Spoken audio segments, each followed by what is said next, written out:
Eu já expliquei aqui no programa, no início do programa, nós temos... Esquece a história do Intercept 134 milhões, absolutamente falsa. Esquece a matéria dos 61 milhões de reais do Metrópolis, também absolutamente falsa. E você tem a reportagem da Malu Gaspar dizendo que não foi isso. Olavo é do Carvalho, melhor canal de corte do YouTube. O repórter fala que um filme sobre o Jair foi bancado pelo Vorcaro e o Flávio diz que é mentira. E a gente vai ver. É mentira mesmo. O problema é que, mesmo sendo mentira, de manhã o Flávio diz que aquilo não era verdade e de noite ele grava um vídeo falando que o Vorcaro tinha sim um contrato para financiar o filme. E isso criou um contraste, não só em relação ao que ele próprio tinha dito antes, mas também a respeito do que a produtora do filme, que é quem tem conhecimento a respeito dos contratos, dos investidores e dos patrocinadores, disse. Eu recebi essa nota, inclusive publiquei ela na íntegra no X. O que disse a nota da produtora? Nota técnica à imprensa. A Go Up Entertainment esclarece preliminarmente que a legislação norte-americana aplicável a operações privadas de captação no setor audiovisual veda a divulgação da identidade de investidores cujos aportes encontram-se resguardados por acordos de confidencialidade, Non-Disclosure Agreements, que é o famoso NDA. Trata-se de uma prerrogativa contratual regulatória legítima assegurada aos financiadores de projetos estruturados sob o regime de investimento privado e que esta produtora é obrigada a preservar. Sem prejuízo das restrições acima e com o propósito de afastar especulações infundadas, a Go Up Entertainment, afirma categoricamente que entre os mais de uma dezena de investidores que compõem o quadro de financiadores de longa-metragem, mais de uma dezena do longa-metragem da Corse, não consta um único centavo proveniente do senhor Daniel Vorcaro, do Banco Master ou de qualquer outra empresa sob seu controle societário. A produtora reafirma que o projeto cinematográfico da Corse foi estruturado dentro do modelo privado de desenvolvimento audiovisual por meio de articulações, parcerias e mecanismos legítimos no mercado de entretenimento nacional e internacional, sem utilização de recursos públicos. Como destacar, ademais, que conversas, apresentações de projetos ou tratativas eventualmente mantidas com potenciais apoiadores e empresários não configuram por si só efetivação de investimento, participação societária ou transferência de recursos, sendo improcedente qualquer ilação em sentido contrário.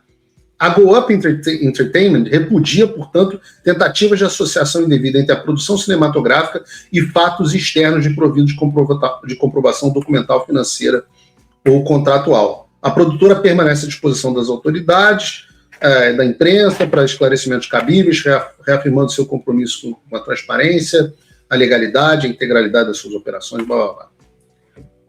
Essa foi a nota da produtora nos dizendo o que disse Flávio. No mesmo sentido, o produtor executivo do filme, Mário Frias, esclareceu o seguinte, e aqui a gente já começa a entender a razão para a diferença das versões. Ele diz o seguinte, número 1, o senador Flávio Bolsonaro não tem qualquer sociedade no filme ou na produtora. O seu papel limitou-se à cessão de direitos de imagem da família e, naturalmente, ao peso que o sobrenome agrega na hora de atrair investidores interessados em financiar um projeto desse porte, que é legítimo, esperado e não configura em si nada do óbvio. Como já esclareceu a produtora Go Up Entertainment, não há um único centavo do senhor Daniel Vorcaro em Dark Horse, também disse o produtor executivo. Só para vocês entenderem, o produtor executivo é quem realmente estrutura do ponto de vista financeiramente o filme. Ele continua, mesmo que houvesse, não haveria problema algum. Trata-se de relação estritamente privada entre adultos capazes, sem um único real de público envolvido, de dinheiro público envolvido, e na época não havia qualquer suspeita sobre ele e sobre o banco. Ele continua. Dark Horse é uma superprodução, padrão hollywoodiano, com 100% de capital privado, ator de primeira linha, diretor e roteirista de renome internacional, com qualidade inédita para retratar o maior líder político do século XXI, bababá. Aí ele fala que o projeto, desde o início, tem sido objeto de ataques. Ele fala, não sei se ele botou ataques aqui. Ataques. Mas o projeto, ele tem sido... tem sido alvo de difamação, esse eu acho que é o termo correto aqui. E ele fala, inclusive, que já geriu bilhões na Lei Rouanet, à frente da Secretaria de Cultura, saiu do governo de mão limpas, e por aí vai. Esse não é o ponto. O problema é a situação que gerou um problema. Porque você passou a ter 3 versões conflitantes entre si, e eu vou amarrar uma resposta para isso daqui a pouco. Mas vamos entender. O Flávio diz que há um contrato com o Vorcaro com parcelas atrasadas. E a produtora e o produtor executivo dizem que não só não há contrato, como não há nenhum investimento do Vorcaro no filme. Quando eu vi isso, ficou mais claro de que o problema não era jurídico e não era factual.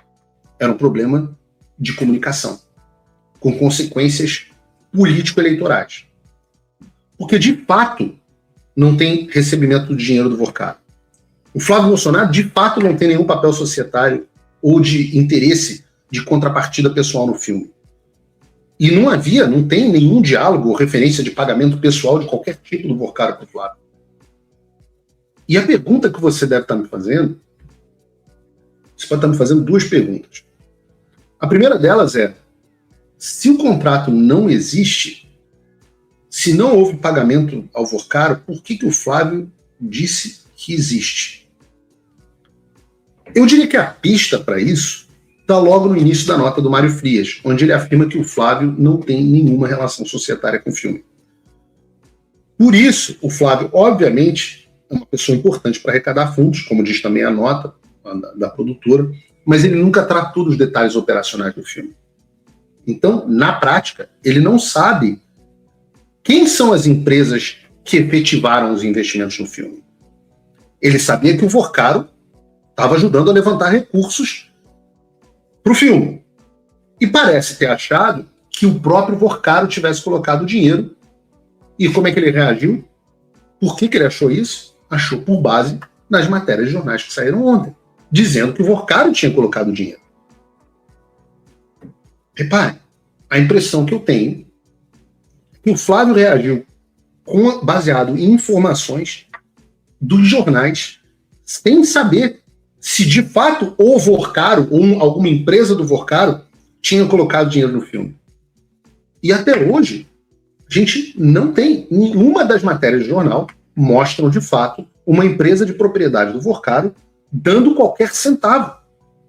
Eu já expliquei aqui no início do programa, nós temos, esquece a história do Intercept 134 milhões, absolutamente falsa, esquece a matéria dos 61 milhões de reais do Metrópolis, também absolutamente falsa, e você tem a reportagem da Malu Gaspar dizendo que não foi isso.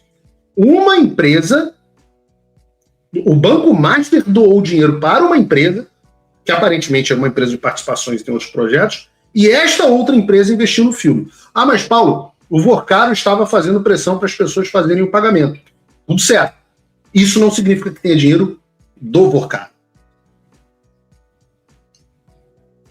E nem o Flávio sabia disso, aparentemente. O problema é quando a gente tem um candidato à presidência que faz uma nota apressada, sem entrar em contato com as pessoas da produtora para entender o que aconteceu, e toma decisões com base em informação de notícia de jornal, a gente tem um problema grave de organização de campanha, de comunicação. Então o que a gente está vendo nesse caso é um filho buscando investimento para um filme sobre o seu pai, com uma pessoa que era até então um banqueiro respeitado.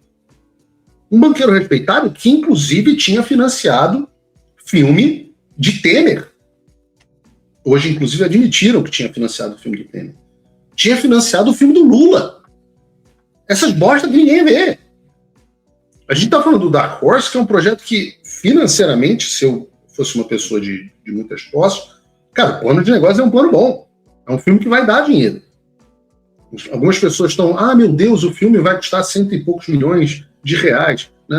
Acabou nem sendo esse o valor. Eu acho que daqui a pouco, acho que o Eduardo e outras pessoas devem falar sobre isso, a própria produtora. O filme não conseguiu arrecadar a quantidade de dinheiro suficiente. Uma história de malucas. Agora, Polícia Federal investiga se suspeita que dinheiro possa ter sido usado para financiar Eduardo. Pelo contrário, Eduardo fluxo de caixa do Eduardo, até onde eu sei, nesse filme é negativo, ou seja, não entrou nenhum centavo de dinheiro para ele. Mas ele que vai responder daqui a pouco. Eu estou deixando para cada um dar a sua resposta. Estou fazendo aqui comentários com vocês com base no que eu vi. Agora, você tem um filme com Jim Caviezel, com o Cyrus, com um roteiro espetacular, qualidade de produção, filme hollywoodiano. O filme custa 15, 20 milhões de dólares. E o filme, no final das contas, quanto que vocês acham que esse filme vai arrecadar? 20 milhões de dólares, dá 100 milhões de reais. Quanto que vocês acham que esse filme vai arrecadar? 100 milhões de reais são 10 milhões de pessoas pagando 10 reais para ver o filme. Imagina, vai arrecadar centenas e centenas de milhões de reais. Olá, e eu espero que você esteja aproveitando esse vídeo.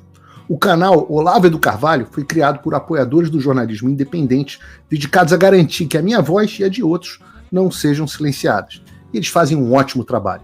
Por isso, se inscreva no canal e curta o vídeo. Aqui você vai encontrar diversos cortes rápidos dos meus programas e de outros grandes nomes. Mas se você quiser assistir ao vivo o meu programa na íntegra, basta você acessar o meu canal e o site do Paulo Figueiredo Show. Está ao vivo todas as terças e quintas, às 3 da tarde. No meu site você também pode apoiar o meu trabalho. Todo o meu programa é financiado pelos assinantes e cada contribuição faz uma enorme diferença. Assinar é fácil e acessível. E eu ainda criei um cupom exclusivo de desconto para o Olavo do Carvalho, que oferece 20%. Com isso, você pode me apoiar com apenas um pouco mais de $5 por mês, que é menos do que uma promoção do Big Mac. Além disso, você ganha acesso a conteúdos e análises exclusivas, além de desconto nos meus cursos. O link e o cupom estão na descrição. Agora, se você está numa condição de vida abençoada, talvez você possa dar uma contribuição mais significativa, tanto financeira quanto intelectual, se tornando meu patrono Coach. Com um compromisso de $50 por mês, você faz parte do nosso grupo de WhatsApp, participa das nossas reuniões mensais de Zoom, dos encontros presenciais e também tem acesso a mim direto por e-mail, que você pode utilizar para contribuir com as suas ideias. E você vai se juntar a um grupo de pessoas de elite preocupadas com o Brasil. Você imagina o impacto que você vai poder causar. Desde dezembro de 2022, eu continuo com todas as minhas redes sociais bloqueadas no Brasil, as minhas contas e meus ativos congelados, meu passaporte cancelado, tudo a mando do Alexandre sem justificativa. Então, se você tem condições e quer ajudar mais o seu país, mas não sabia como, essa é a oportunidade que você estava esperando. Junte-se a nós, faça a diferença e não me deixe sozinho.